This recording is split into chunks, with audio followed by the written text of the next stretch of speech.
Good morning dear students. कैसे हैं आप? उम्मीद करता हूं अपने घर पे सुरक्षित होंगे, स्वस्थ होंगे। चलिए अपने नेक्स्ट टॉपिक पर आते हैं। जो हमने पिछली क्लास में पढ़ा था रिफ्रैक्शन के बारे में, उसी कंटेंट को आगे स्टार्ट करते हुए मैंने आज लिखा हुआ है एग्जाम्पल्स ऑफ रिफ्रैक्शन। मतलब अब आज के लेक्चर में रिफ्रैक्शन के जो एग्जाम्पल्स हैं उनके बारे में स्टडी करते हैं। तो एग्जाम्पल में सबसे पहले एग्जाम्पल मैंने लिखा relation between real and apparent depth. मतलब ये एक एप्लीकेशन है जिसका हमने एनालिसिस किया हुआ है, तो उसी को एग्जाम्पल के रूप में दिखा रहे हैं और उसी का एनालिसिस अपन शो कर रहे हैं।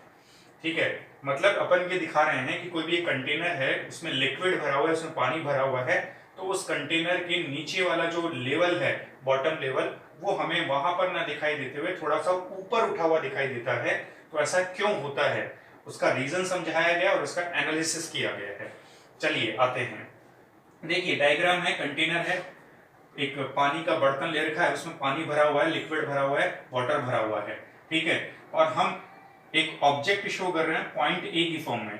तो इस ऑब्जेक्ट को हम देख रहे हैं यहां से, ये ऑब्जर्वर है, ये इस ऑब्जेक्ट को देख रहा है। तो इस ऑब्जेक्ट का हमें इमेज बनाना है, और इमेज कैसे बनाएंगे? थ्रू द रिफ्रैक्शन, अपवर्तन को दर्शाते हुए। तो अपन ये कह रहे हैं कि एक लाइट रे यहां से जा रही है और वो जाकर के कौन से मीडियम में ट्रेवल करेगी? वाटर से एयर में एंटर करेगी। तो जब वो वाटर से एयर में जाएगी, मतलब ये हुआ कि डेंसर से रेयरर मीडियम में ट्रेवल करेगी, तो it goes away from the normal, मतलब ये नॉर्मल से दूर चली जाएगी। तो नॉर्मल से दूर चली जाएगी तो जो एंगल आर बनेगा वो एंगल आई से बड़ा बनेगा। तो ये एंगल ऑफ इंसिडेंस हो गया आई, और ये एंगल ऑफ रिफ्रैक्शन हो गया। अच्छा, तो ये लाइट रे तो उधर चली गई।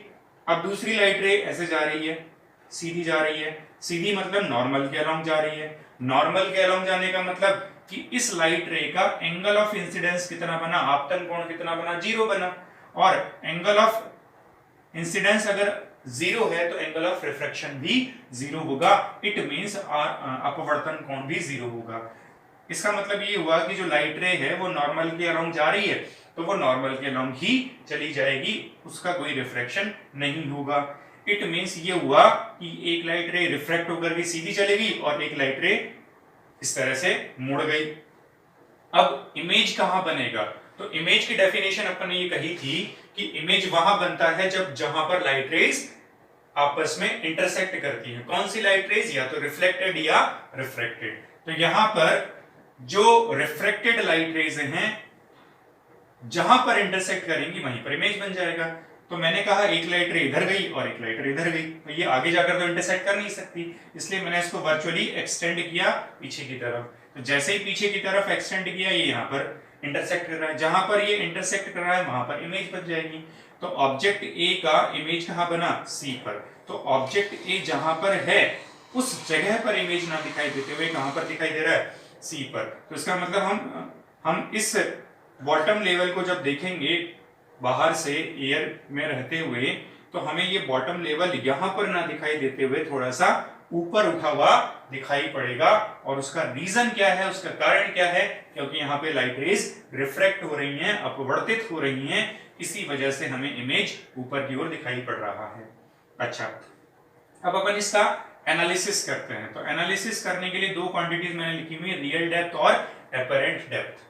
रियल डेप्थ का मतलब क्या हुआ कि बॉटम लेवल जो है वो पानी के लेवल से कितनी डेप्थ पर है? h1। एक्चुअल में कितनी डेप्थ पर है, वास्तव में कितनी गहराई पर है? h1 गहराई पर है। इसलिए अपन को रियल या एक्चुअल डेप्थ कह सकते हैं, वास्तविक गहराई कह सकते हैं। लेकिन जो इसका इमेज बन रहा है, जो जहां पर ये हमें उठा हुआ दिखाई पड़ रहा है, वो इस लाइन पर दिखाई दे रहा है, इस पॉइंट पर दिखाई दे रहा है। और ये पॉइंट वाटर के फ्री लेवल से, मुक्त सतह से, पानी की मुक्त सतह से कितनी गहराई पर है, कितनी डेप्थ पर है? h2 डेप्थ पर है, h2 गहराई पर है। इसलिए हम h2 को कौन सी गहराई या कौन सी डेप्थ बोल रहे हैं? अपेरेंट डेप्थ या आभासी गहराई बोल रहे हैं। तो हमें रिलेशन फाइंड करना है with mathematical analysis between h1 and h2। h1 और h2 में संबंध ज्ञात करना है।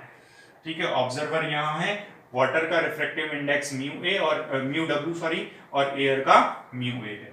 अब अपन इसका एनालिसिस करते हैं। तो फिगर के अकॉर्डिंग जो भी अपन को दिखाई पड़ रहा है वो लिखा हुआ है मैंने। सबसे पहले हमने एंगल लिखा हुआ है एनबीए, ये वाला एंगल हो गया आई, एंगल ऑफ इंसिडेंस, आपतन कोण हो गया। ऐसे ही एमबीई, ये वाला एंगल हो गया आर कौन सा एंगल हो गया, एंगल ऑफ रिफ्रैक्शन हो गया, अपवर्तन कोण हो गया। नेक्स्ट जो है DAB is equal to NBA, मतलब डीएबी और एनबीए, ये दोनों एंगल इक्वल होंगे। क्यों? क्योंकि ये जेड की शेप बन रही है, ऑल्टरनेटिव एंगल हो गए, ठीक है, एकांतर कोण हो गए, इसलिए दोनों बराबर हो जाएंगे। तो ये आई है तो ये भी आई हो गया। नेक्स्ट मैंने कौन सा एंगल लिखा, एक मैंने लिखा ये वाला एंगल एमबीई ये वाला एंगल, और एक डीसीएम एंगल, डीसीबी, तो ये एंगल आर, ये एंगल आर, मतलब ये एंगल आर था, ये भी हो जाएगा आर। क्यों हो जाएगा? एक ही लाइन पर दोनों एंगल बन रहे हैं, मतलब कैसे एंगल हो गए, कॉरस्पॉन्डिंग एंगल हो गए, संगत कोण हो गए, इसलिए ये आर तो ये भी आर। अब अपन डायग्राम को देखें तो अपन को दो राइट एंगल ट्रायंगल या दो समकोण त्रिभुज बनते हुए दिखाई दे रहे हैं। कौन कौन से? एक ये वाला डीसीबी, ये वाला एंगल दिखाई दे रहा है, और एक एंगल ये दिखाई दे रहा है डीएबी, ये दो राइट एंगल ट्रायंगल दिखाई दे रहे हैं। तो फर्स्ट मैंने कौन सा लिखा, डीएबी, ये वाला angle, ADB sorry, in right angle triangle ADB, ये राइट एंगल ट्रायंगल लिया हमने। इस राइट एंगल ट्रायंगल में ये वाला एंगल आई है, इस आई को यूज करते हुए साइन आई फाइंड किया। तो साइन आई क्या आएगा, परपेंडिकुलर अपॉन हाइपोटेन्यूज। परपेंडिकुलर कौन सा हो गया, डीबी, ठीक है, ये लंब हो गया, और कर्ण कौन सा होगा, हाइपोटेन्यूज कौन सा होगा, एबी। तो मैंने क्या लिखा, sine i is equal to DB upon AB. ये इक्वेशन कौन सी आ गई, फर्स्ट इक्वेशन आ गई, ठीक है। अब अपन सेकंड वाला राइट एंगल ट्रायंगल लेते हैं, समकोण त्रिभुज लेते हैं, ये वाला कौन सा, डीबीसी, ये वाला एंगल ले लिया मैंने, डीबीसी, ठीक है। इस राइट एंगल ट्रायंगल में मैंने साइन आर की वैल्यू फाइंड करी। तो साइन आर वापस क्या आएगा, परपेंडिकुलर अपॉन हाइपोटेन्यूज, लंब हो गया डीबी और कर्ण हो गया सीबी, ठीक है। दो रेशियो आ गए साइन आई और सॉरी दो वैल्यूज आ गई, साइन आई और sine r, first equation second equation. अब मैंने इस इंटरफेस बाउंड्री के लिए, पृथककारी सतह के लिए स्नेल का नियम अप्लाई किया, स्नेल्स लॉ अप्लाई किया। तो अकॉर्डिंग टू स्नेल्स लॉ क्या लिखेंगे, sine i divide by sine r. Light ray कहां से कहां ट्रेवल कर रही है, वाटर से एयर में, तो वाटर से एयर में, तो क्या लिखेंगे, डब्ल्यू म्यू ए। और मैंने एक रिलेशन आपको बताया था, 1 म्यू 2 इज इक्वल टू क्या होता है, 1/2 म्यू 1, मतलब 1 म्यू 2 रिवर्स होगा 2 म्यू 1 का। मतलब अपन इसको क्या लिख सकते हैं, W mu a is equal to 1/a mu W. और a म्यू डब्ल्यू का मीनिंग क्या हुआ, refractive index of water with respect to air, मतलब पानी का अपवर्तनांक वायु के सापेक्ष। ऐसा अपवर्तनांक, ऐसा refractive index, absolute refractive index बोला जाता है, आपेक्षिक निरपेक्ष अपवर्तनांक बोला जाता है। इसलिए मैंने इसको इसमें कन्वर्ट किया, और इसको कन्वर्ट करके अपन क्या लिख सकते हैं, केवल म्यू लिख सकते हैं। म्यू लिखने का मतलब कि अपन वाटर का रिफ्रैक्टिव इंडेक्स एयर के या वैक्यूम के रेस्पेक्ट में ही ले रहे हैं। It means sine i upon sine r किसके इक्वल आ गया, 1/म्यू के इक्वल आ गया। इस इक्वेशन को मैंने थर्ड इक्वेशन लिख दिया है। अब अपन ने क्या किया, इक्वेशन 1 को डिवाइड, इक्वेशन 1 में डिवाइड किया इक्वेशन सेकंड का। Equation 1 is divided by equation 2। तो इक्वेशन 1 का एलएचएस क्या है, साइन आई, और इक्वेशन सेकंड का एलएचएस क्या है, साइन आर। दोनों का डिवाइड कर दिया, साइन आई में साइन आर का डिवाइड कर दिया। तो इसका आरएचएस क्या है, डीबी अपॉन एबी, और इसका आरएचएस क्या है, डीबी अपॉन सीबी। लेकिन जब आप डिवाइड करोगे तो ये मल्टीप्लाई में आ जाएगा और उल्टा हो जाएगा, सीबी अपॉन में डीबी। तो यहां से मैं डीबी को डीबी से कैंसिल कर सकता हूं। तो अपने पास रेशियो या अनुपात क्या बन गया, sine i divide by sine r is equal to CB upon AB, CB upon AB, ये आ गया। अब आगे बढ़ाते हैं, देखो इसको यहीं से मैं इसको मिटा करके आगे लिख देता हूं। देखिए सीबी अपॉन एबी, क्या अपन को सीबी की वैल्यू मालूम है, तो अपन को डायग्राम में नहीं पता है। क्या एबी की वैल्यू मालूम है, तो ये भी नहीं पता है। तो मैंने आपको जब ऑप्टिक्स स्टार्ट किया था तब मैंने वहां पर एक चीज बताई थी, जब अपन स्फेरिकल मिरर या स्फेरिकल मिरर के थ्रू जो टॉपिक्स पढ़ रहे थे उनमें मैंने ये बताई थी कि जो लाइट रेज यूज करी जाती हैं वो पैराक्सियल होती हैं अपने सिलेबस के अकॉर्डिंग, और पैराक्सियल रेज जो एंगल बनाती हैं ऑप्टिक्स ये ऑप्टिकल एक्सिस के साथ में वो एंगल काफी छोटे होते हैं. It means we can write that angle i and angle r are so small. मतलब अपन क्या लिख सकते हैं कि एंगल आई, ये वाला जो एंगल बनेगा, ये जो एंगल बनेगा और ये एंगल जो बनेगा, ये जो बनेगा, ये दोनों एंगल कैसे होंगे? बहुत छोटे होंगे. कितने? Less than 10 degree. क्योंकि मैंने कहा कौन सी रेज के बारे में स्टडी कर रहे हैं? पैरा एक्सियल रेज के बारे में. पैरा एक्सियल रेज के बारे में स्टडी कर रहे हैं. और इन रेज के लिए जो एंगल बनता है वो हमेशा लेस देन 10 डिग्री बनता है. स्मॉल एंगल होता है. तो स्मॉल एंगल होता है तो इसका मतलब ये हुआ क्या हुआ कि ये वाला जो एंगल हुआ, ये वाला, ये बहुत छोटा हुआ. ये छोटा हुआ तो ये जो लाइन है और ये जो लाइन है ये एकदम पास पास में होनी चाहिए. हालांकि डायग्राम में अपन को थोड़ी दूर पर दिखाई दे रही है. तो ये जो लाइन है और ये जो लाइन है वो ऐसे होनी चाहिए. इस तरह से अपन दिखा सकते हैं. ठीक है, ये वाली लाइन और ये वाली लाइन, मतलब ये एंगल बहुत छोटा है, लेस देन डिग्री. तो ये क्या कहते हैं, ये दोनों बहुत नजदीक होंगी तो इनके बीच में जो एंगल बनेगा वो बहुत छोटा होगा. तो अपन क्या कह सकते हैं कि ये जो लेंथ है और ये जो लेंथ है वो अप्रॉक्स क्या लिखी जा सकती है? इक्वल लिखी जा सकती है. मतलब ये वाली लेंथ और ये वाली लेंथ को अप्रॉक्स इक्वल लिख सकते हैं. तो we can write so small, then we can write side AB किसके इक्वल हो जाएगी? AD के इक्वल हो जाएगी. AB approx equal to AB, ऐसा लिख सकते हैं. ठीक है, इसी तरह से ये वाला एंगल भी छोटा है तो ये वाला एंगल छोटा है. तो ये लेंथ और ये लेंथ, मतलब ये दोनों लाइनें नजदीक आ जाएंगी. तो ये लेंथ और ये वाली लेंथ भी अप्रॉक्स इक्वल मानी जा सकती है. तो अपन क्या लिख सकते हैं? Side CD approx equal to side CD approx equal to side CB. Side CD approx equal to side CB. ठीक है, तो ये अपने पास अप्रोक्सीमेशन आ गए. अब अपन इसी को यहाँ अप्लाई कर देते हैं. तो देखो मैंने CB जो लिखा हुआ है उस CB की जगह आप क्या लिख सकते हो? CD लिख सकते हो. और जो AB लिखा हुआ है इस AB की जगह क्या लिख सकते हो? AD लिख सकते हो. तो आपके पास जो इक्वेशन आई वो उस इक्वेशन में क्या चेंज हो जाएगा? Sine I divide by sine R. Sine I divide by sine R equals to CB की जगह क्या लिख रहे हो आप? CD.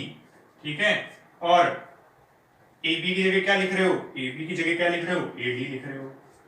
अब CD और AD अपन को मालूम है. तो CD कितना है? H2 और AD कितना है? H1. तो आप क्या लिख सकते हो? CD की जगह आप लिख सकते हो H2 और AD की जगह क्या लिख सकते हो? H1. ठीक है, H2 divide by H1. CD H2 हो गया और AD क्या हो गया? H1. H2 divide by H1. तो अपने पास ये इक्वेशन आ गई, इक्वेशन नंबर 4. इक्वेशन 3 पहले ही आप निकाल चुके हो. इक्वेशन 3 क्या थी वो मैं वापस लिख देता हूं. Sine I divide by sine R is equal to 1 upon mu. ये मैंने इक्वेशन 3 लिखी थी. अब इक्वेशन 4 और इक्वेशन 3 का आप कंपैरिजन करोगे, इक्वेशन 3 का और इक्वेशन 4 का कंपैरिजन करोगे तो दोनों के LHS इक्वल हैं तो दोनों के RHS भी इक्वल हो जाएंगे. तो we can write that from equation 3 and equation 4 क्या लिख सकते हो? H2 divide by H1 is equal to 1 upon mu. H2 divide by H1 is equal to 1 upon mu. तो यहां से H2 अगर मैं फाइंड करूं तो H2 क्या आ जाएगा? H2 आ जाएगा H1 बाय म्यू. क्या जाएगा? H1 by mu. और H2 किसके इक्वल है? तो H2 मैंने लिखा था एपरेंट डेप्थ है और H1 किसके इक्वल है? Real depth. It means H2 की जगह आप लिखोगे apparent depth is equal to real depth divide by refractive index. तो ये रिलेशन आ गया आपके पास में, apparent depth is equal to real depth divide by mu. तो इस तरह से आप रिफ्रैक्शन का एग्जांपल देते हुए क्या कर सकते हो, एपरेंट डेप्थ और रियल डेप्थ में रिलेशन फाइंड कर सकते हो। एग्जांपल भी हो गया और अपने पास रिलेशन भी आ गया। इसी टॉपिक में हम एक और कैलकुलेशन कर सकते हैं, क्या कि हमें पता चला कि ऑब्जेक्ट जो है वो शिफ्ट हो गया, कहां पर चला गया, सी पर आ गया, यही तो हमें दिखाई दे रहा है। तो इस ऑब्जेक्ट की नॉर्मल शिफ्टिंग हुई है ए से सी की तरफ। तो नॉर्मल शिफ्टिंग कितनी हुई है, अभिलंबवत विस्थापन कितना हुआ है, वो अपन डायग्राम में निकाल सकते हैं। तो यहां पर अपन नॉर्मल शिफ्टिंग लिख देते हैं, नॉर्मल शिफ्टिंग ऑफ इमेज, ठीक है, अभिलंबवत विस्थापन।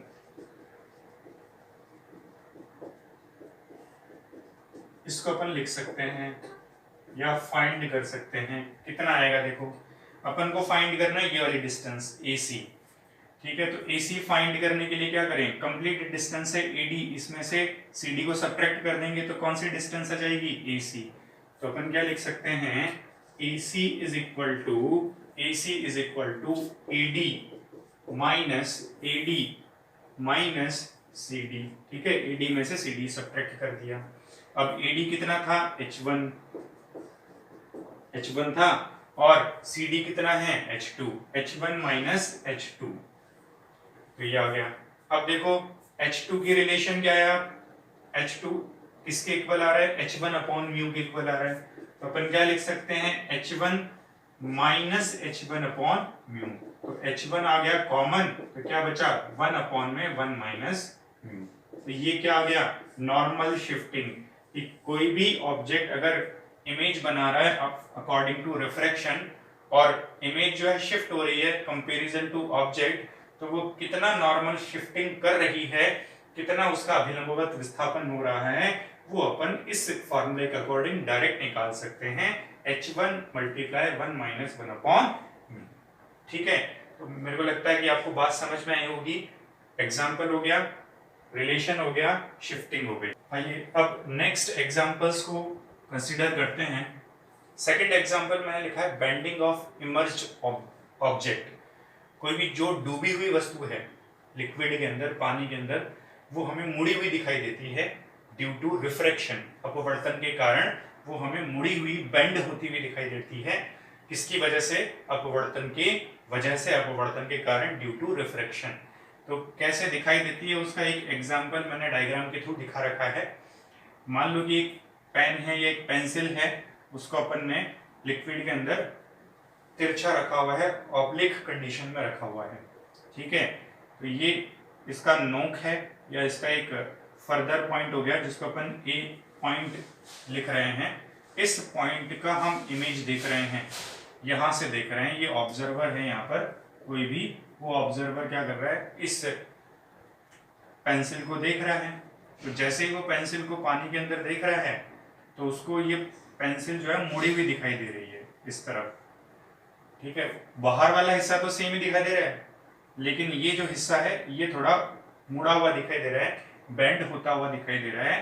तो वो क्यों दिखाई दे रहा है, उसका मैंने यहाँ पे डायग्राम शो कर रखा है। उस डायग्राम का अपन एनालिसिस करते हैं। देखिए यहाँ से एक लाइट रे जा रही है, अब ये लाइट रे कहाँ से कहाँ जा रही है, तो इधर जो मीडियम है वो कौन सा हो गया, डेंसर मीडियम हो गया, क्योंकि ये लिक्विड है, वाटर है। और बाहर कौन सा मीडियम है, ये रेयरर मीडियम है, एयर मान सकते हो। तो जब ये लाइट रे डेंसर से रेयरर मीडियम में जा रही है तो क्या होगी, नॉर्मल से अवे हो जाएगी, अभिलंब से दूर मुड़ जाएगी। तो ये लाइट रे आई और इधर मुड़ गई, ये angle I, angle of incidence छोटा है और एंगल ऑफ रिफ्रैक्शन, अपवर्तन कोण बड़ा है, दूर मुड़ गई। अब इस ऑब्जर्वर को क्या फील होगा, ऑब्जर्वर को ये फील होगा कि ये लाइट रे पीछे से आ रही है यहाँ से। जब मैंने इस लाइट रे को पीछे की ओर बढ़ाया तो वो यहाँ पर हमें दिखाई दे रही है। इसका मतलब ये जो हिस्सा है, पॉइंट ए वाला हिस्सा, ये ऊपर की ओर ऊपर की तरफ शिफ्ट हो गया और यहाँ से यहाँ शिफ्ट हो गया। तो ये जो पॉइंट है वो ए पर ना दिखाई देते हुए हमें कहाँ पर दिखाई दे रहा है, अपरेंट फॉर्म में दिखाई दे रहा है, आभासी रूप से कहाँ पे दिखाई दे रहा है, बी पर दिखाई दे रहा है। इसलिए जो पेंसिल है वो मुड़ी हुई दिखाई दे रही है। तो ये एक छोटा सा एग्जाम्पल है जो आपने स्मॉल क्लासेस में 10th क्लासेस में स्टडी किया हुआ है। अब नेक्स्ट जो है एक और एग्जाम्पल हमने लिखा हुआ है। कौन सा एग्जाम्पल है? ट्विंकलिंग ऑफ स्टार, मतलब तारे जो है वो टिमटिमाते हुए दिखाई देते हैं। तो वो ट्विंकलिंग ऑफ स्टार जो है उसका भी रीजन अपन क्या बोलते हैं? Refraction of light. ठीक है, प्रकाश का अपवर्तन होता है, उसी वजह से हमें तारे टिमटिमाते हुए दिखाई पड़ते हैं। तो इस छोटा सा एक नॉर्मल रफ डायग्राम मैंने शो किया हुआ है। क्योंकि ऑब्जर्वर है और ये ऑब्जर्वर क्या कर रहा है? एक स्टार को देख रहा है। ठीक है, तो ये जो स्टार है ये अर्थ से बहुत ज्यादा डिस्टेंस पर है। आपने जो एस्ट्रोनॉमी है उसमें पढ़ा होगा कि जो स्टार्स होते हैं वो सन से भी काफी ज्यादा डिस्टेंस पर होते हैं।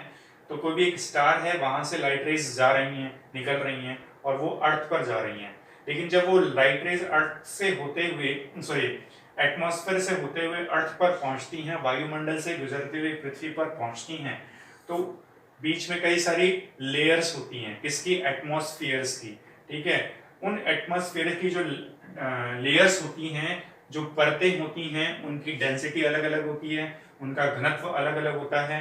तो जो भी लाइट रेज आती हैं उनका बार बार क्या होता रहता है? रिफ्रैक्शन होता रहता है। जैसे मैंने यहाँ पे दिखाया, फर्स्ट टाइम यहाँ रिफ्रैक्शन हुआ, सेकेंड टाइम यहाँ पे, थर्ड टाइम यहाँ पे, और भी बहुत सारी लेयर्स होंगी। तो लेयर्स के थ्रू बार बार क्या होगा? रिफ्रैक्शन होता रहेगा। और रिफ्रैक्शन होता रहेगा तो जो स्टार है उस स्टार की पोजीशन हमें अपरेंट फॉर्म में चेंज होती हुई दिखाई पड़ेगी। कभी हमें वो स्टार यहाँ दिखाई देगा, कभी हमें यहाँ पे दिखाई देगा, कभी हमें यहाँ पे दिखाई देगा। तो वो थोड़ा थोड़ा क्या होगा? शिफ्टिंग करता रहेगा due to many number of times refraction की वजह से।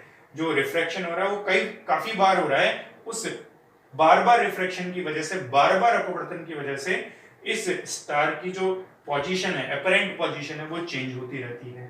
साथ ही साथ ये जो लेयर्स हैं इनकी डेंसिटी में भी टाइम के अकॉर्डिंग चेंज होता रहता है।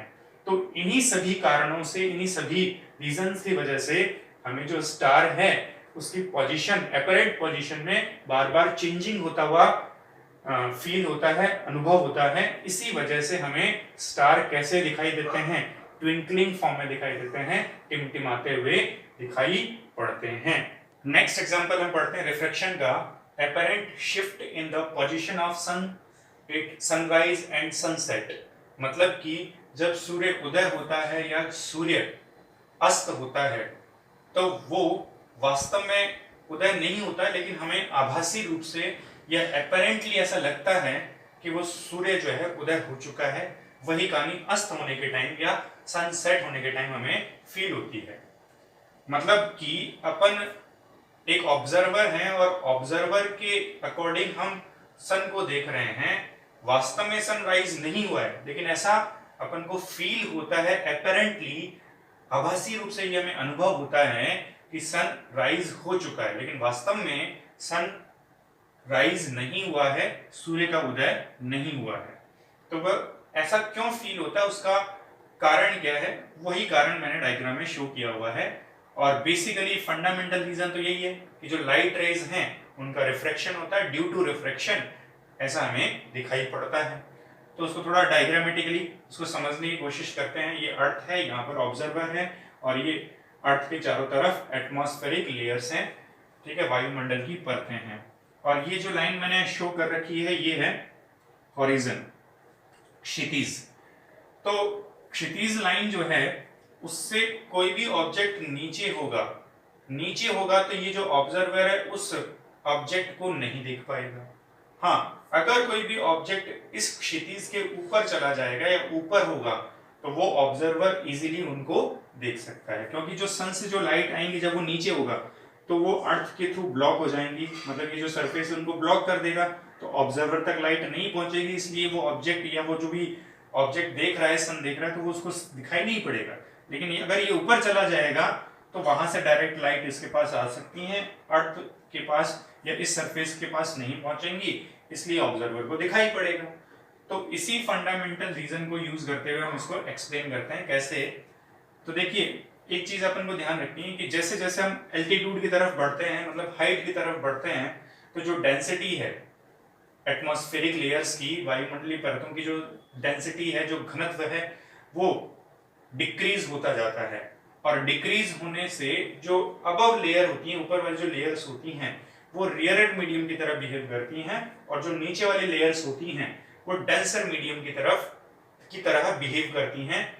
तो ऊपर जो मीडियम आप कंसिडर कर सकते हो वो रेयर मीडियम, ठीक है, विरल माध्यम, और नीचे की तरफ जो मीडियम कंसिडर होगा वो हो जाएगा डेंसर या सघन माध्यम। अब सन से जो लाइट रे आ रही है, इस तरफ जा रही है, अब वो जब लाइट रे एटमॉस्फेरिक या एटमॉस्फेयर में एंटर करती है तो लेयर्स की वजह से उस लाइट रे का रिफ्रैक्शन होता है। तो लाइट रे जो है वो रेयर से डेंसर की तरफ मूव करना चाहेगी, तो वो मूव करेगी, इसलिए कहां से, रेयर से डेंसर की तरफ, इसलिए वो बार बार मुड़ती जाएगी, मतलब उसका मुड़ना ज्यादा होता जाएगा, बेंडिंग उसकी ज्यादा होती जाएगी। तो मोर बेंडिंग होने की वजह से ये लाइट रे बार बार बेंड होते हुए कहां तक पहुंच जाएगी, ऑब्जर्वर तक। लेकिन ये ऑब्जर्वर जो है उस तक जो लाइट पहुंच रही है उसको ये फील होगा, या ये उसको अपरेंटली लगेगा कि ये जो लाइट रे आ रही है वो कहां से आ रही है, पीछे से आ रही है, पीछे से आ रही है। इसलिए इस ऑब्जेक्ट का इमेज उसको कहां दिखाई पड़ेगा, एस डैश पर। जो सन रियल में वास्तव में यहां पर है वो उसको अपरेंटली कहां पर दिखाई पड़ रहा है, इस एस डैश पर। मतलब इसकी पोजीशन अपरेंटली शिफ्ट हो गई, कहां पर शिफ्ट हो गई, एस से एस डैश पर। ये जो सूर्य है उसकी आभासी रूप से स्थिति परिवर्तित हो गई और वो कहां दिखाई दे रहा है, एस डैश पर। इसलिए ऑब्जर्वर को सन जो है वो कहां दिखाई दे रहा है, हॉरिजॉन से ऊपर दिखाई दे रहा है, क्षितिज से ऊपर दिखाई दे रहा है। तो ऑब्जर्वर को ये फील हो गया, ये अनुभव हो गया कि सन जो है उसका राइज हो चुका है, सूर्य उदय हो चुका है। लेकिन क्या वास्तव में सन ऊपर आया, नहीं, अभी सन ऊपर नहीं आया है, लेकिन उसको फील हो रहा है। तो जो शिफ्टिंग हुई है, ये शिफ्टिंग अप्रोक्स कितने एंगल से होती है, अप्रोक्स 0.5 डिग्री से होती है। और 0.5 डिग्री से शिफ्टिंग होने की वजह से जो टाइम गैप फील होता है या टाइम गैप कैलकुलेट होता है वो अप्रोक्स 2 मिनट का होता है। इसका मतलब कि सन जो है वो एक्चुअल में 2 मिनट बाद राइज होगा, लेकिन ऑब्जर्वर को फील क्या हो रहा है कि जो सन है वो राइज हो चुका है। एक्चुअली वो 2 मिनट बाद क्या होगा, राइज होगा। तो ये जो अपरेंटली शिफ्टिंग आ रही है पोजीशन में, सन की पोजीशन में, चाहे वो राइज हो चाहे वो सनसेट हो, तो वो किस वजह से आ रही है, ड्यू टू रिफ्रैक्शन। यहाँ पे हर एक बार रिफ्रैक्शन ही दिखाई दे रहा है, उस रिफ्रैक्शन की वजह से ऐसा फील होता है। तो ये एक एग्जांपल अपन बोल सकते हैं रिफ्रैक्शन का। तो ये कई सारे एग्जांपल अपने सामने आ गए, आप इनको स्टडी करिए। हालांकि आप इन सारी चीजों को 10th क्लास में स्टडी कर चुके हैं, लेकिन एक बार और बेसिक कॉन्सेप्ट जो है क्लियर करने के लिए इन एग्जाम्पल्स को पढ़िए, इनको समझिए। आइए अब हम एक न्यूमेरिकल क्वेश्चन ट्राई करते हैं। क्वेश्चन क्या है, the apparent depth of an object at the bottom of tank filled with a liquid of refractive index 1.3 is 7.7 centimeter. What is the actual depth of the liquid in the tank? मतलब एक tank है, उस tank में जो liquid भरा हुआ है उस लिक्विड का रिफ्रैक्टिव इंडेक्स जो है, उस द्रव का अपवर्तनांक कितना है, 1.3। लिक्विड जो है उसका रिफ्रैक्टिव इंडेक्स 1.3 है, 1.3 है, ठीक है। और जो ऑब्जेक्ट बॉटम पे रखा हुआ है उस ऑब्जेक्ट का जो इमेज है, जो अपरेंटली दिखाई पड़ रहा है, वो अपरेंटली कितनी डेप्थ पर दिखाई पड़ रहा है, apparent depth of an object वो कितनी डेप्थ पर दिखाई पड़ रहा है, 7.7 सेंटीमीटर पर। मतलब जो आभासी प्रतिबिंब बन रहा है बॉटम लेवल पर रखे हुए ऑब्जेक्ट का, वो जो प्रतिबिंब है वो हमें आभासी रूप से कितनी गहराई पर दिखाई पड़ रहा है, 7.7 सेंटीमीटर पर दिखाई दे रहा है। तो what is actual depth of liquid in the tank. तो जो लिक्विड उसमें भरा हुआ उसकी वास्तविक गहराई क्या है, एक्चुअल डेप्थ क्या है, वो अपन को फाइंड करनी है। तो अभी मैंने आपको फॉर्मूला बताया था, रिलेशन बताया था कि जो एपरेंट डेप्थ है, एपरेंट डेप्थ वो किसके बराबर लिखी जाती है, real depth divide by mu. ये फॉर्मूला भी बताया था मैंने आपको, यही लगाना है अपन को। ठीक है, एपरेंट डेप्थ कितनी दे रखी है 7.7। ठीक है, और रियल डेप्थ कितनी दे रखी है, तो रियल डेप्थ है, सॉरी फाइंड करनी है रियल डेप्थ, तो रियल डेप्थ फाइंड करनी है और डिवाइड बाय रिफ्रैक्टिव इंडेक्स। तो रिफ्रैक्टिव इंडेक्स कितना दे रखा है 1.3। तो रियल डेप्थ कितना हो जाएगा, रियल डेप्थ हो जाएगा 7.7 इंटू 1.3। अब इसको मल्टीप्लाई कराओगे तो 10.01 के समथिंग या 1 के समथिंग आंसर आएगा। रियल डेप्थ अप्रोक्स कितना आएगा 10.1 सेंटीमीटर। अब मल्टीप्लाई करके देख लेना, लगभग इतना ही आंसर आना चाहिए। तो एक आसान सा क्वेश्चन है जो अपन ने रिलेशन पढ़ा उसी के ऊपर। नेक्स्ट क्वेश्चन है, a printed page is kept pressed by a glass cube जिसका रिफ्रैक्टिव इंडेक्स 1.5 है of thickness 6 centimetre. By what amount will printed letters appear to be shifted when viewed from the top. मतलब question क्या है उसको उस तरह से समझो कि जैसे ये एक पेज है, प्रिंटेड पेज है, इस पर कुछ लिखा हुआ है और इस प्रिंटेड पेज के ऊपर मैं कोई भी ग्लास क्यूब या ग्लास स्लैब रख देता हूँ। ये जैसे ग्लास स्लैब है, इसको ऐसे रख देता हूँ। ठीक है, उस ग्लास स्लैब का रिफ्रैक्टिव इंडेक्स या अपवर्तनांक कितना है 1.5 है और इसकी थिकनेस कितनी है, थिकनेस है 6 सेंटीमीटर। कितनी है 6 सेंटीमीटर। तो ये बोल रहा है by what amount will printed letters appear to be shifted. मतलब इस ग्लास स्लैब के ऊपर से देखेंगे, इसके टॉप से देखेंगे तो जो प्रिंटेड लेटर्स हैं, इस पेज पर लिखे हुए जो लेटर्स हैं, वो इस ग्लास स्लैब से देखने पर हमें कितने ऊपर उठे हुए दिखाई देंगे या कितना उनमें शिफ्टिंग हो चुका होगा। तो शिफ्टिंग कितना होगा वो हमें निकालना है। अभी मैंने आपको शिफ्टिंग का एक फॉर्मूला अभी पिछले वाले टॉपिक्स में एक्सप्लेन किया था, उसमें याद करो एसी वहां पर एक शिफ्टिंग था, नॉर्मल शिफ्टिंग जिसको अपन लिख रहे थे, और उसका फॉर्मूला आया था हमारे पास में 1 यहां तो था H1 1 - 1 अपॉन म्यू, ऐसे एक फॉर्मूला लिखा था शिफ्टिंग का। तो इस शिफ्टिंग को मैं x मान लेता हूं। शिफ्टिंग जो है वो कितना है x है, तो मैं इस AC की जगह x लिख सकता हूं। और H1 जो है वो जिसको अपन एपरेंट सॉरी रियल डेप्थ बोल रहे थे, वो रियल डेप्थ यहाँ पर किसका काम कर रही है, थिकनेस का। मतलब जो रियल डेप्थ है, रियल डेप्थ जिसको अपन बोल रहे हैं, जिसको अपन H1 लिख रहे थे, वो यहाँ पर थिकनेस का काम कर रही है, T का काम कर रही है, और वो T कितना है 6 सेंटीमीटर है। ठीक है, और रिफ्रैक्टिव इंडेक्स जो है, अपवर्तनांक जो है वो कितना दे रखा है 1.5 है, इसको अपन 3/2 लिख सकते हैं। अब ये सारी वैल्यूज अपन को मालूम है, इसमें रखना। तो AC की जगह मैं क्या लिख दूं, x लिख दूं। H1 की जगह क्या लिख दूं, थिकनेस लिख दूं ग्लास स्लैब की, 1 अपॉन म्यू। ठीक है, अब फॉर्मूला लगा लो। तो x is equal to T की जगह क्या लिख दूं 6 लिख दूं, 1 - 1 अपॉन म्यू, म्यू की जगह क्या लिखना है 3/2। ठीक है, इसको सॉल्व कर लो। तो x इज इक्वल टू कितना आएगा 6, 1 माइनस, इसको उल्टा करोगे तो 2/3 हो जाएगा, 2/3। तो x कितना हो गया, x हो गया 6 × 3 - 2/3, मतलब 6 × 1/3। ठीक है, तो x कितना आ जाएगा 2 सेंटीमीटर। तो वो जो लेटर्स हमें दिखाई देंगे वो कितने शिफ्ट हो चुके होंगे, 2 सेंटीमीटर से शिफ्ट हो चुके होंगे। तो इस तरह से अपन शिफ्टिंग वाला फॉर्मूला लगा करके क्वेश्चन को सॉल्व कर सकते हैं। तो जो भी मैंने आज एनालिसिस किया था उसके ऊपर न्यूमेरिकल क्वेश्चन आपको करके बता दिया है। जो भी पढ़ाया गया है उसको रिवाइज करें अच्छी तरह से और समझें, कॉन्सेप्ट क्लियर करें। इसी के साथ आज का लेक्चर खत्म होता है। बाकी जो नेक्स्ट टॉपिक है वो हम नेक्स्ट लेक्चर में स्टार्ट करेंगे। रिफ्रैक्शन जो है वो खत्म हो चुका है और रिफ्रैक्शन के ही कुछ एप्लीकेशंस और आएंगे जो लेंस और सरफेसेस के फॉर्म में आएंगे, वो हम नेक्स्ट वाले लेक्चर में स्टडी करेंगे। तो आज के लिए इतना ही, धन्यवाद।